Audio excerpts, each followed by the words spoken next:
Hey guys, welcome to Mad Scientist BBQ. I'm Erica Yoder, and today we're talking about the rise and fall of 321 ribs.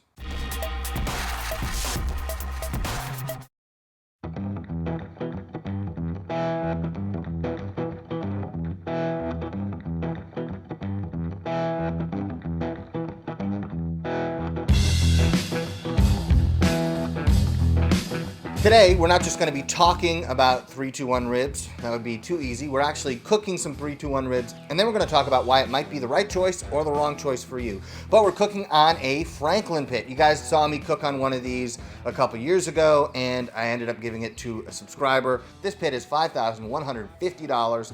It's not cheap, but it's made in the US. It's really well made, as a matter of fact. And I was regretting that I gave it away. I wanted to cook on one again.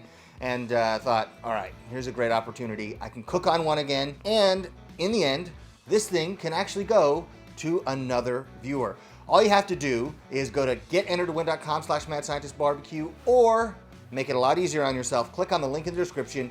You buy a collectible coffee mug, and you're automatically entered to win. You're supporting my channel. You're supporting a small veteran-owned business as well. And it's just a really cool opportunity for me to cook on pits that I want to cook on, and then ultimately it goes to one of you guys, which makes me super happy. Being able to play with this reminded me of why I liked it so much. So we're going to break down some of the features about this pit further on in the video. But with all that being said, don't forget to click on the link in the description so that you too can get entered to win, and you get a really cool collectible coffee mug. So go check it out. Now, let's talk about 321 ribs. I said we're going to talk about the rise and fall of 321 ribs, and so we have to do a little bit of backtracking. From my internet sleuthery, is sleuthery a word? Sleuthing? From my internet detective work, I found at least a couple websites claiming that the 321 rib method was developed by Tuffy Stone. If you guys don't know who Tuffy Stone is, he is a guy who competed around the country in barbecue, won a whole bunch of stuff. I think he was originally trained as a French chef, but got bitten by the barbecue bug, as so many of us have, and he started winning competitions, and he apparently developed this method. 321, if you don't know what that means, 3 hours unwrapped on the smoker, 2 hours wrapped in aluminum foil and with whatever concoction you want to put in there, and then 1 hour unwrapped with a glaze so that you get kind of that beautiful glistening look on the outside of the ribs, and that is the process. 321 refers to 3 hours, 2 hours, and 1 hour for the different parts of the cook. And so I had the chance to meet Tuffy Stone, I guess it was maybe about a year ago. Super nice guy, knows his stuff, and I think what people saw is this guy's winning competitions and he's using this method. I'm going to use it too. Now, nothing against Tuffy Stone. Awesome guy, really, really knows his stuff. But I think for most people, the 321 method is the wrong choice. And I've seen kind of a swing where everybody was doing it, and then now fewer and fewer people are doing it. And people are tending to mimic different styles, like Central Texas style ribs, where you will add some sauce in the wrap, or they might just glaze at the end with kind of a simple syrup. But regardless, we're gonna focus on the 321 method today and its strengths and shortcomings. Now that we've covered a little bit of the history of the 321 rib method, let's talk about my history with the 321 rib method. When I got into barbecue, when I got my first smoker, there were two things I wanted to do. One, I wanted to nail a perfect Aaron Franklin brisket, because I saw Aaron Franklin on, the PBS shows, and I was like, I gotta learn how to do this. And the second thing was, I was watching those barbecue competition shows, and I thought, I have to make those absolutely dynamite ribs. Johnny Trigg was the rib king, and so I made basically 321 ribs, but the supposed Johnny Trigg method, and they were good. I invited friends over. I was so proud of myself. Look at these awesome ribs that I made. I am the king of barbecue. Little did I know I was just a moron who was trying to imitate people who actually knew what they were doing. What I found is that the ribs ended up being too sweet. I'm kind of a savory guy myself. I like savory stuff. If you give me the option to eat a steak or to eat a cake, it's going to be steak every time. Steak before cake. And what I found is those ribs were just too sweet, and so I started to go simpler and simpler, and I found that I actually just liked pretty much salt and pepper, and I took heart in the fact that Johnny Trigg said that when he cooks ribs for himself, he just likes simple salt and pepper, and I was like, yeah, my guy. But that's not the big issue with 321 ribs. The issue that I have with 321 ribs is that, number one, they're not on the smoke long enough, because I want serious smoke flavor. The whole reason I'm out here running a fire at 3 o'clock in the morning to cook these ribs is because I want real smoke flavor on the ribs. I want it to be profound and I want it to be upfront. The second issue is that standard temperature is 225. A lot of people are cooking on pellet grills, and doing this method, I found on pellet grills, oftentimes leads them to be way, way, way overcooked. And so people end up with falling apart ribs, and they're like, I followed the instructions. It was 3, then 2, and then 1. That's exactly what I did. I set the pellet grill to 225 degrees, and I don't know what went wrong. And the last issue is when you do all of these steps and you put stuff in the wrap and you sauce it at the end, you don't really taste the smoke and you don't really taste the pork, in my opinion. If you prefer it that way, then by all means do it that way. The right answer in barbecue is what you like. If you like pellet grills, use pellet grills. If you like a Weber Smoky Mountain, do that. I'm not here to tell you there's only one way, but I'm telling you what I've learned and my own preference. And these are the results that I get on a specific day with a specific cut of meat, with specific wood, on a specific smoker. Your results might be different. I'm just trying to give you the distilled version of what I've learned with, thousands of hours of cooking. So after I did that for a while and just made it simpler and simpler, eventually I was just wrapping in foil after it had really nice color, and I was adding, I think, apple cider vinegar to the wrap and nothing else. I realized when I had my catering business that it was a great place to experiment. So I did all kinds of stuff with catering because I could use that as a test bed. So I would do a pop-up and I would cook, say, 20 Creekstone choice briskets. And then the next pop-up I'd cook 20 Creekstone prime briskets. And then the next pop-up I would do 20 commodity prime briskets. And then I would do 20 100% Wagyu briskets. Not the Japanese A5. These were Master Kobe was the brand name. I didn't make any money on that pop-up, but it gave me a chance to cook 20 of those briskets and offset the cost, and it kind of evened out, and I at least knew more than before I started. With ribs, it was the same way. I tried 3 hours on the smoke at 275. That was the first thing I did. Then I realized I want them smokier. I want deeper, darker color. So I went 4 hours on the smoke at 275, and they started to crisp up and dry out a little bit. I didn't like that. So then I'll just cut to the chase here. What I found to work best is 4.5 hours on the smoke at a low temperature, 225, 200 degrees on my 500-gallon offset, which translates to probably 180 to 200 if you have a pellet grill. So just keep that in mind. The temperatures on big offsets, you should always subtract maybe 25 degrees at least for your cooker. So if you see somebody cooking at 300 degrees on a 1,000-gallon pit and you have a pit boss, don't cook at 300 degrees. Max 275. I would say probably 250 to get the same kinds of results. So 4.5 hours on the smoke, 200 to 225, then wrapped in aluminum foil for something like 45 minutes just to get the pullback on the bones that I wanted and to get to the right level of tenderness. And then when I was doing catering and pop-ups, I would sauce them at the end just until the sauce tacks up. And then they were done. They would get pulled off. They would go in the warmer, and then they would get served later. And that's the method that I found to work best. Now, since then, I've adapted it to what I personally like. So what I serve for catering or pop-ups isn't exactly what I eat myself, because the general population's palate might not be exactly the same as mine. So what I do for the general public is exactly what I just described. But what I do for me is 4 to 4.5 hours unwrapped, and then I'll wrap in butcher paper and lard, and I'm seasoning with just salt and pepper there. And then once it's tender, I pull them off, let them rest, and then serve them. So everybody who got into barbecue, we just had the resources that were available. And a lot of them were the 3-2-1 method or something that mimicked it very closely. Everybody who was cooking ribs in their backyard, they were probably doing the 3-2-1 method more than likely. I know I was one of them. And so it kind of became ubiquitous among the barbecue community that it's 3-2-1, 3-2-1, 3-2-1. But I've seen that changing significantly. The level of barbecue knowledge that the average backyard barbecue cook has today is light years ahead of where it was when I first started. I mean, people in the Discord on my Patreon page, to see some of the food that they're cooking, I mean, it's unbelievable. A friend of mine who's on the Discord just built his own smoker and just did his first maiden voyage cook, and he posted a picture of brisket, and it was the first picture I think I've seen online where I thought, I don't know what I would criticize about that. So shout out Crooked Pine Barbecue. Excellent job. Incredible knowledge that people have now. I mean, it's so much more advanced. And one thing I've noticed is that almost nobody does the 3-2-1 rib method, whereas 5 years ago, almost everybody would have been doing it. So we saw its invention, its rise to being the way to cook ribs, and now I'm seeing people aren't doing it very much, and we're gonna examine some of the reasons why. So let's do this cook. We're gonna do it the same way. We use the same rub.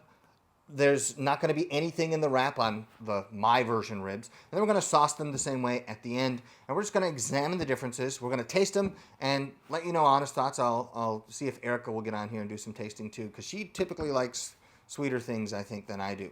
So you might get two different answers. Our ribs have been on for 3 hours, so for the 3-2-1 method, it means it's time to wrap. So let me grab those and do kind of just a generalized take on how people wrap these up. So this is what we're working with. Looks pretty good. The fat's not really rendered, it's starting to. Overall, we have pretty good color. Things are looking nice. So the way people typically treat these is put it meat side down in the foil, and then on top, we're gonna hit it with a few different things. One of the first things you have to do is use a generous portion of butter. So I'm gonna cut some chunks of butter here. 4 generous pads of butter down. And then some kind of liquid. It can be apple cider, it can be apple juice, apple cider vinegar, it can be water, it can be hot sauce, it can be chicken broth, it can be beef broth, it can be just some kind of liquid. But we're gonna use some maple syrup today because I have some and it's sweet and it's a liquid. So we'll hit it with some of this stuff. Everything on here is overkill. And then brown sugar, because it's just all over the top of sweetness. And lastly, a little bit more of the rub. This is a rib rub that I'm currently working on, so keep an eye on that. And after all that stuff is now in the package, we wrap it up. And then it goes back on the pit. So notice the other rack of ribs is still on there, still unwrapped, and we're gonna let that go, usually at least 4 hours to get it the way I like. But that's not the point of this video. The point of this video is 3-2-1 ribs and why they may or may not be the right choice for you. All right, so let's take a look at this Franklin pit. I'm excited to have one again. I genuinely forgot like how well this thing cooks. This thing is just so easy to use. That's the biggest thing. It doesn't have the most space. It's not gonna be with the coolest wheels and all that stuff, but in terms of ease of use and the quality of food that you can make with this thing, it's really phenomenal. It really cooks like a big pit. It cooks like a 500, it cooks like 1,000. It's just how the airflow moves. And a lot of the things that I didn't understand when I first got one of these Franklin pits a couple years ago now make more sense. So for instance, the stack. The stack is long, it's got great draw, it's relatively narrow, but there's no damper on the stack. And at first I was like, wow, I want to be able to control the damper. I want to be able to adjust the airflow. If you're an expert, then yeah, absolutely. But I think the idea behind it was to make sure that the airflow is always good enough. So you'll always be drawing air, but it's not going to be so fast that you're going to nuke stuff inside the pit. So the stack is relatively narrow, which is going to limit how much air goes through it. But it's relatively tall, so it's going to have good draw. So it's kind of a happy medium. Also, with the firebox door, you can't ever completely close it. Again, it's the same thing to make sure you have enough oxygen getting to your fire, but not too much so that you're not producing smoke flavor. So let's take a look at it and talk about some of these features.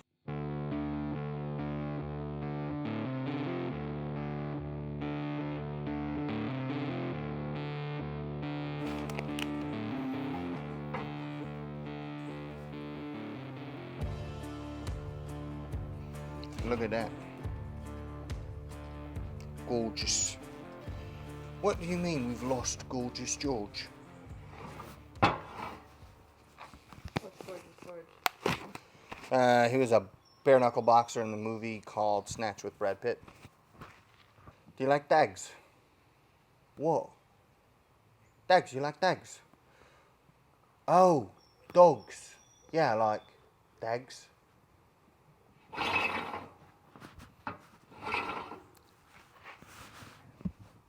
So the first feature I want to talk about for this pit is something I didn't know when I first had this Franklin pit. This firebox, I knew that it held temperature really well and lit logs really well, and with backyard pits, that's one of the hardest issues you have to get over, is getting your logs to light properly.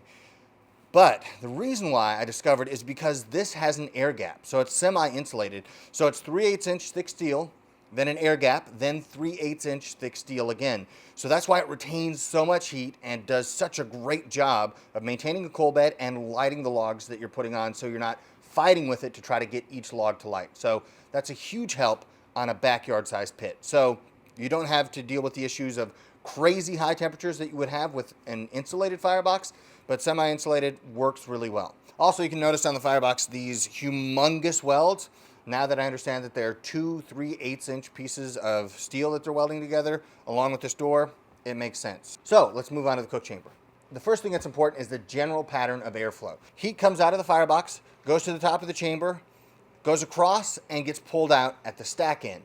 And so what you have is from basically here all the way to the grate is good barbecue weather. So you can have your brisket and ribs and whatever you're cooking in there. You're not getting a bunch of radiant heat. You're going to be getting indirect heat, and it's going to be an appropriate temperature. And the other thing I need to mention is the temperature that you read on this gauge, because of where it's placed right here next to the collector, is actually going to read like it would read in a 500-gallon offset or a 1,000-gallon offset. So if you see somebody on a big offset cooker and they're cooking at, say, 285 degrees, guess what? You can do the same thing with this. Just don't be a moron like me and break the thermometer. I'm gonna have to order a new one of those. We're not gonna give it away with a broken thermometer. This thermometer is a Tell-True, very accurate. It's what I use in my 500-gallon pit. It's what I use in my 1,000-gallon pit. It's what I put on all the other pits that I get because I just trust Tell-Trues. Now, let's talk about what they did inside to make the airflow work for us. Two things to notice here. This shelf and this water pan. The shelf is kind of the built-in place to put your water pan. If you want a very gentle and humid cooking environment, you can put water in there and it's gonna do exactly what you're trying to do with it. The second thing is something I learned when I was talking to Aaron earlier this spring. This plate, actually, the idea behind it is to create turbulence and kind of a messy airflow, which should help with bark and color on the meat in there. And then we have expanded metal with that Tell-True gauge at the very end. Also important to note, this door is very light. Anybody could lift it. That's another reason why this is a great pit for somebody who's not going to be cooking huge quantities of food, who's just going to be cooking in his or her backyard. The last two features I want to talk to you about. One is the collector, which means you have extra grate space as it goes toward the collector. And then the final thing is down here, the grease drain. It's actually over here next to the firebox, which means you could never have grease pooling next to the fire because it would drain out. Now, a lot of my smokers, they have the grease drain toward the stack end, which means to get the grease to drain properly, you always have to have the stack end a little bit lower, which can inhibit airflow. I don't love it, and I'd never even considered putting the grease drain over here next to the firebox until I saw this pit for the first time, and I'm a huge fan of that. And then lastly, it's on some custom casters, so it can be easily moved around on concrete. If you ever get this in some dirt, especially if it's moist, like lawn or something like that, good luck getting it out. You're gonna have to get a couple strong dudes to help you move that thing around. But this is incredibly easy to use. It's a great little pit. I'm a huge fan. One last thing about it. At my last barbecue class in Simi Valley, we had somebody cook a brisket on a Franklin pit for the very first time, and it was really freaking good. Great fat render, great color, great bark. I mean, all the elements that you want in your brisket cook, it showed up. And it was ridiculously easy to use. We had full-size splits. We were just like tossing them in there, kind of haphazard. And this thing is so easy to run that you didn't have to pay careful attention to it. It kind of took care of things on its own. So that's why I'm a fan of this thing. That's why we're giving one away. And that's why I'm going to use it for a bunch of videos coming up, because I'm really excited to be able to cook on it again. Our cook is rolling along. We're about 4.5 hours in at this point. So I'm going to grab the other rack of ribs. We're going to take a look at them, wrap them up, and then put them back on. Those are mighty fine looking ribs right there. You smell that, son? That's napalm, son. Nothing else in the world smells like that. I love the smell of napalm in the morning. So these are the ribs right now. Great color. The fat's starting to render even on the back side here. To do this, we just put them meat side down and wrap them up. I'm not going to add anything to them. The meat juices themselves are actually going to come out and keep everything moist and humid in this wrap. So let's do it.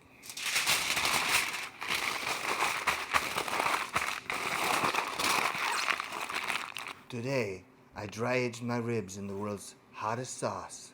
I'm not gonna do it. No, it's not how he sounds. Boom. 4.5 hours in. Yeah, who needs sleep when you got barbecue? All right.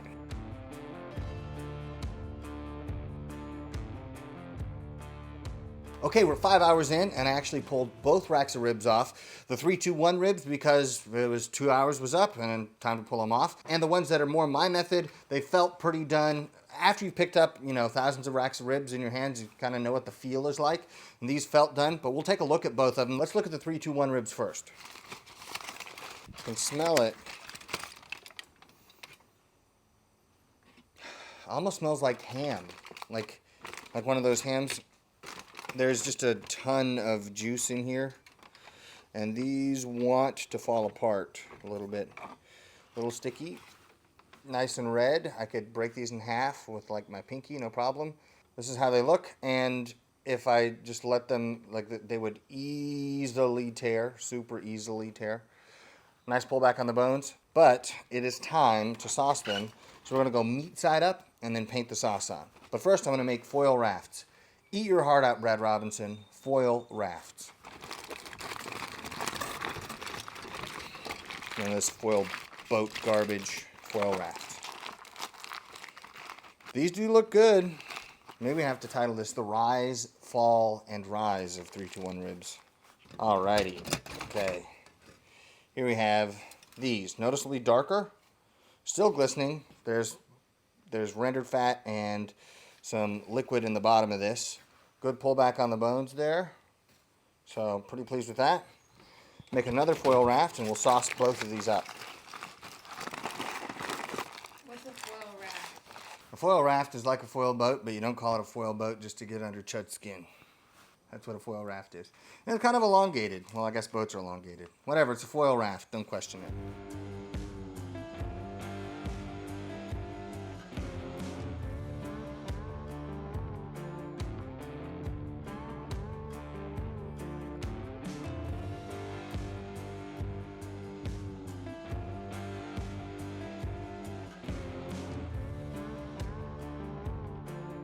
Sauced up, the 3-2-1 ribs are gonna go back on for an hour. My ribs are probably gonna go back on 30 minutes, maybe 40 minutes. We'll just have to wait and see. But for this one, we're following the instructions exactly. So let's get them back on. For those of you who are wondering, we're going at 225 and we've been using hickory wood for the whole cook.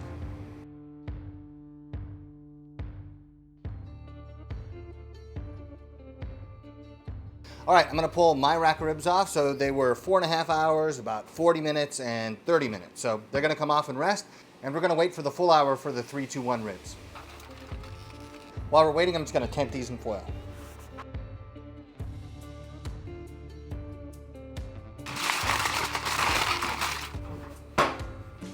All right, we just pulled off our 3-2-1 ribs. I'm gonna tent them with some foil, and then once both of these have cooled off enough, we're gonna slice into them and taste test them. I haven't done these in a long time, so I'm kind of curious to know what it's gonna be like.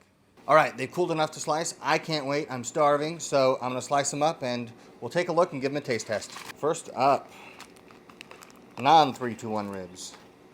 4.5, half. They look nice.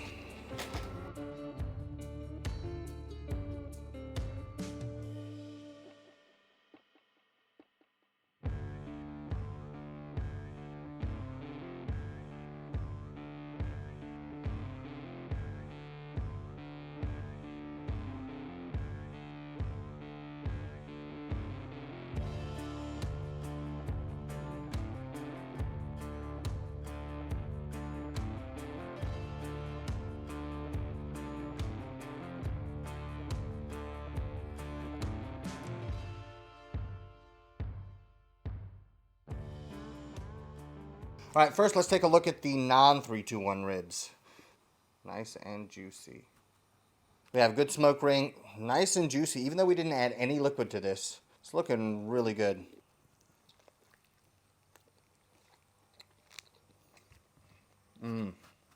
Oh. Okay, we have a clean bone underneath, and we have a bite out of it. Flavor, smoke up front, you taste the pork, you taste some of the spices, nothing too crazy. You get a little hint of sweetness from the glaze. That's exactly what I'm looking for. Really happy with that one. Now let's try the 3-2-1 ribs. Let's see how that went. Also looks pretty juicy. This one's definitely stickier.